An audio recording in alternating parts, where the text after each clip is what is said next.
کرنے لگتا ہے تو اللہ نعمتوں کے دروازے کھولتا ہے، مہلت دیتا ہے۔ 500 سال تک فرعون کو مہلت دی۔ کتنے؟ یہاں جو 5 سال حکومت کر لیتا ہے وہ کہتا ہے سب سے قابل میں ہی ہوں، مجھے مہلت جو ملی ہوئی ہے۔ 500 سال مہلت دی اللہ تعالیٰ نے، اور فرعون کی قوم پر پتہ عذاب کس طرح کے آئے تھے؟ ٹڈیاں مسلط کر دی اللہ نے۔ یہ گھومتی نہیں چھوٹی سی، ہم اپنی زبان میں اس کو کچھ لوگ مختلف ناموں سے یاد کرتے ہیں، کوئی مکڑی کہتا ہے، کوئی کچھ کہتا ہے، مسلط کر دی، جاتی نہیں۔ ان پر بنی اسرائیل کے ان مقابل جو فرعون کی قوم تھی ان پر الزام اس طرح کا عذاب آیا کہ مینڈک مسلط کر دی اللہ تعالیٰ۔ برتن کھولتے تھے اندر مینڈک نکلتا تھا، دنیا کی ہر دوائی استعمال کرتے تھے لیکن مینڈک نکل آتا تھا۔ تھوڑا سا سمجھا کرے چیزوں، ہمارے رنگ نہیں زیادہ گورے کہ ہم پر عذاب نہیں آتا، کوئی بہت زیادہ اللہ تعالیٰ معاف فرمائے دولت نہیں جمع کرا بیٹھے شاہی خزانے میں کہ ہم سے پوچھا نہیں جائے۔ یہ مہلت ہے، مہلت کو مہلت سمجھو، پھر جب پکڑ آتی ہے نا اللہ کریم کی، میں نے دیکھا ہے کروڑوں روپیہ، 6 اولادیں،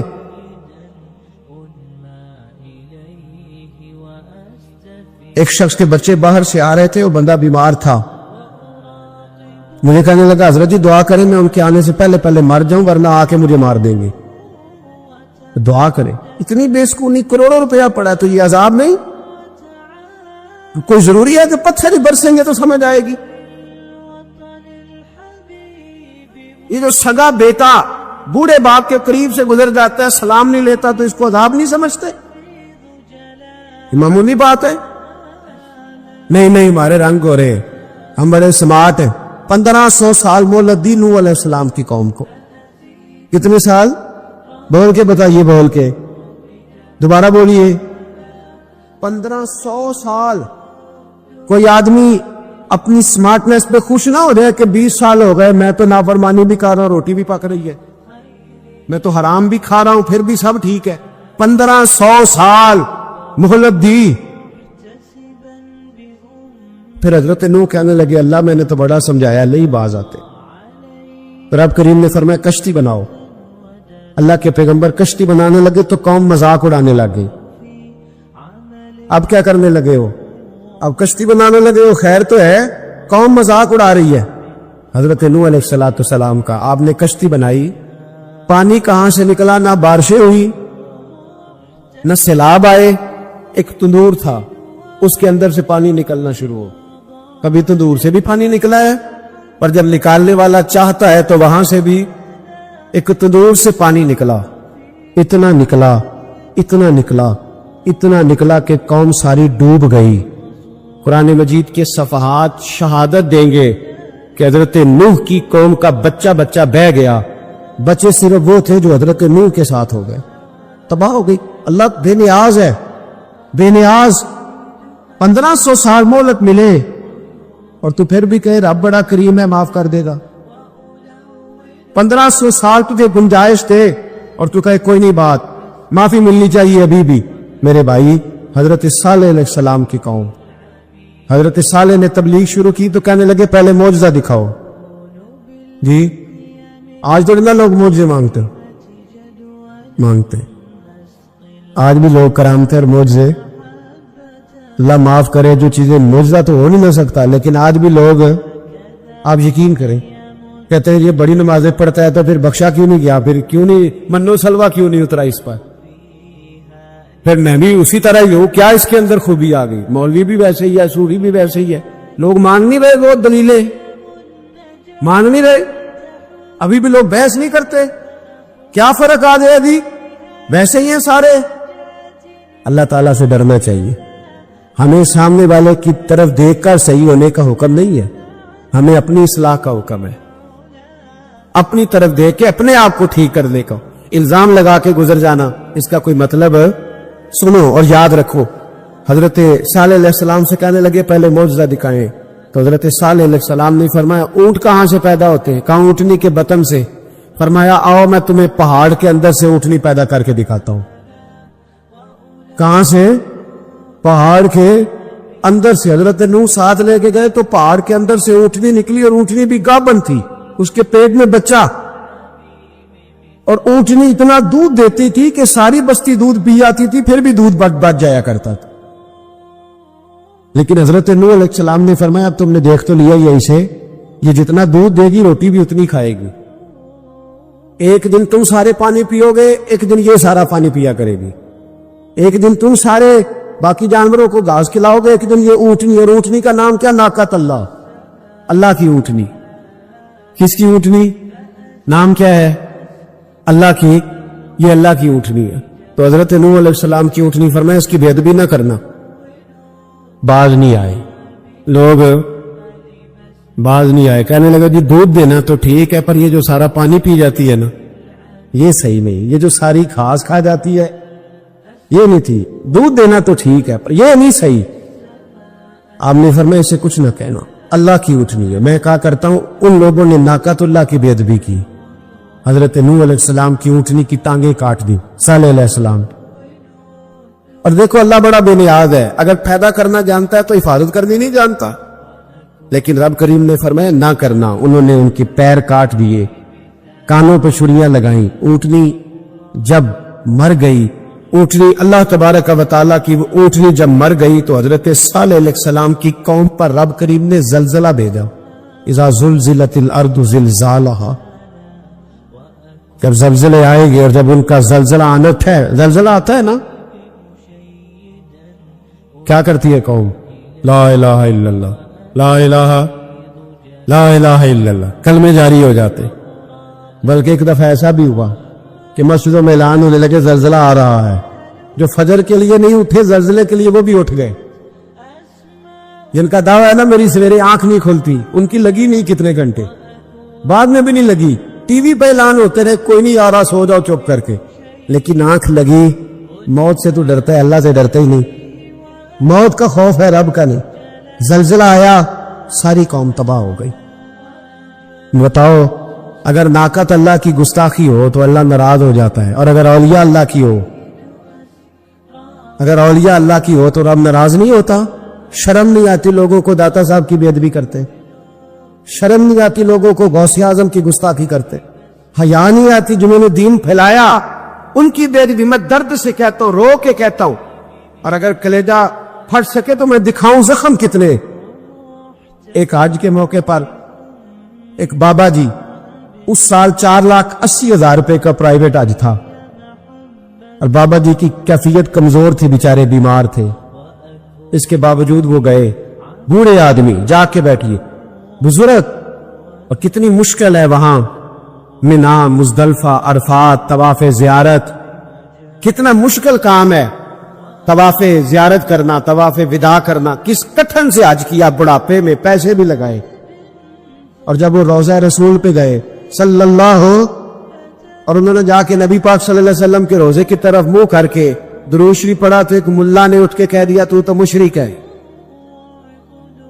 تو میری روح کانپی، میں نے کہا تجھے شرم نہیں آئی، حیا نہیں آئی؟ اس کی عمر دیکھ، کس بڑھاپے میں کہاں سے چلا کہاں آیا۔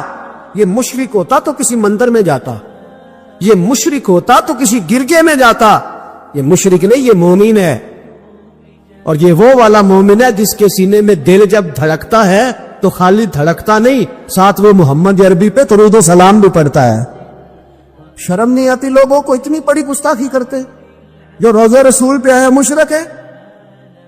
میں نے ایک مولوی کو صاف صاف کہا تھا، میں نے کہا اگر میں مشرک ہوں تو نکالو، مشرک کا داخلہ تو یہاں ویسے ہی منع ہے۔ شرم نہیں آتی؟ اپنی زبان کا ایک پاس کرو کچھ۔ اتنا ظلم، اتنی بڑی فرقہ واریت امت میں، اتنا امت کو تقسیم کرتے ہو، تمہیں شرم نہیں آتی؟ جہاں سے اتحاد کا پیغام دینا چاہیے وہاں سے تم لوگوں کو فرقے کا پیغام دیتے ہو، ایک مقصود فرقے کی تبلیغ کرتے ہو۔ خدا را، تو میں کہہ رہا ہوں ناقۃ اللہ کی بے ادبی پہ عذاب آتا ہے، تو اولیاء اللہ کی بے ادبی پہ نہیں آتا۔ داتا صاحب ساری زندگی کی تبلیغ کرتے رہے، ایک آدمی نے اٹھ کے کہہ دیا جناب وہ تو شرک کا اڈا ہے، تو رب کریم ناراض نہیں ہوتا ان باتوں سے؟ ہمیں خیال کرنا چاہیے، اللہ سے ڈرنا چاہیے، ان چیزوں سے عذاب آتا ہے اور آ رہا ہے۔ اللہ تعالی ہمیں محفوظ فرمائے۔ اللہ ہمیں اس سے، قوم لوط پہ بھی عذاب آیا، ہم جنس پرستی، مرد مردوں سے بدکاری کرتے. حضرت نوح نے سمجھایا کہ یہ کام درست فطرت کے خلاف ہے، یہ کام درست نہیں.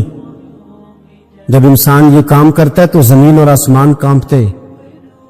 اب میں کیسے کھول کے بتاؤں، میرے پاس اعداد و شمار ہے کہ پاکستان کے اندر اس کام کی کیفیت کیا ہے اور کس طرح کر کے لوگ. میں تو رونا روتا رہتا ہوں داڑھی کا. لوگ کئی دفعہ کہتے ہیں حضرت صاحب پہلے بھی آئے تھے تو داڑھی کی بات، پھر بھی آئے تو داڑھی کی بات. تو میں رونا روتا ہوں، اس لیے روتا ہوں کہ جو کلین شیو نوجوان ہوتا ہے وہ امرد کے حکم میں، اس پر وہی حکم لگتا ہے جو عورت پہ لگتا ہے. اس کے ساتھ مرد کا اٹھنا بیٹھنا اسی طرح نہ جائے گا جس طرح عورت کے ساتھ. حضرت جنید بغدادی رحمت اللہ تعالیٰ علیہ کے سامنے ایک شخص نے کہا وہ کتنا خوبصورت نوجوان جا رہا ہے، تو آپ فرمانے لگے تو حافظ قرآن نہیں؟ کہا ہاں. فرمانے لگے جا اپنے حفظ کی خیر منا. وہ شخص کہتا ہے میں نے اس بغیر داڑھی والے کلین شیو نوجوان کو بری نظر سے دیکھا، مجھے قرآن پاک ہی بھول گیا، سارا قرآن پاک بھول. اور کتنے سال میں دعائیں کرتا رہا، بیت اللہ کے طواف کرتا رہا، میں یاد بھی کرتا تو نہیں ہوتا. کیسے اب تو ہمارا نعت کہاں بیوٹی پارلر سے ہو کے آتا ہے. ہم کسی اور کو کیا پیغام، وہ پیغام، وہ نظام، وہ طریقہ کار جس کا حکم تھا شریعت میں. قوم لوط پر عذاب آیا. صحیح بیٹھتے ہوں گے بچے جو موٹر سائیکلوں پہ بیٹھتے ہیں. میں نے گجرانوالہ کی سڑکوں پہ بچوں کو، نوجوانوں کو جو تماشے کرتے سرے عام دیکھا ہے تو مجھے ڈر لگتا ہے. اور کوئی روکنے والا نہیں، شغل ہو رہا ہے، ہنس رہے ہیں، اور سامنے عورتیں بھی ہیں، سب ہو رہا. کتنی تکلیف کی بات. حضرت نوح کی قوم یہ کام کرتی تھی، قرآن پاک میں بیان کیا ہے. حضرت نوح نے سمجھایا، فرمایا رب کریم نے تمہیں اپنی خواہش پوری کرنے کے لیے جائز طریقہ عطا فرمایا، عورتوں سے نکاح کرو، اور اس نکاح کی برکت سے جو اللہ تمہیں اولاد دے گا اس کو اللہ تبارک و تعالیٰ تمہارے لیے باعث بخشش بھی فرمائے گا. لیکن جب قوم نہ مانی تو جو قوم لوط کا عمل کرے اس کا علاج قرآن نے بیان فرمایا کہ آسمان سے پتھر برسیں گے. پھر پتھر برسے اور جن کے بڑے بڑے اچھے دماغ تھے ان کے دماغ چکنا چور کر دیے گئے، تباہ کر دیے گئے، ان کے دماغ زمین پر بچھاڑ دیا گیا.